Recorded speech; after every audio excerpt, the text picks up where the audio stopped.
ترکیہ میں زلزلہ آیا نا، دیکھا نا آپ نے، 40 سیکنڈ میں کیا ہوا؟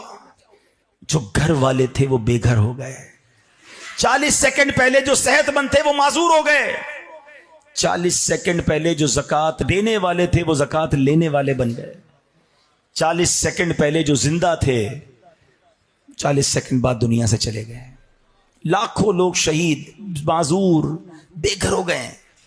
مگر ہم پھر بھی، میں یہی سوچتا ہوں کہ یار ایسا زلزلہ جس سے ہم سب نے مناظر دیکھے ہیں، مگر کیا ہماری مسجد میں نمازی بڑھ گئے؟ کیا ہم نے توبہ کر لی کہ یار میں بھی کسی دن سوؤں گا اٹھوں گا ہی نہیں؟ آپ کو پتہ ہے زلزلہ کتنے بجے آیا؟ صبح 4:15 بجے آیا۔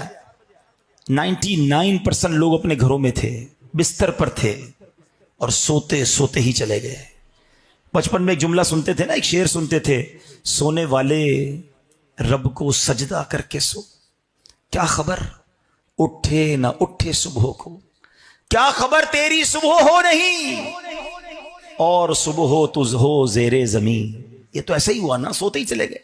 جو فلمیں دیکھ کر سوتا ہے، معاذ اللہ شراب پی کے سوتا ہے، بدکاری کر کے سوتا ہے، دوستوں کے محفل میں بیٹھ کر غیبتیں کر کر کے سوتا ہے، رات بھر کیا کرتے ہیں ہم لوگ؟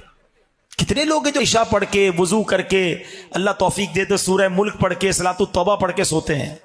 ہماری تو نیند بھی بڑی عجیب ہے، حالانکہ اگر نیند کو سمجھو نا، یہ کیا ہے؟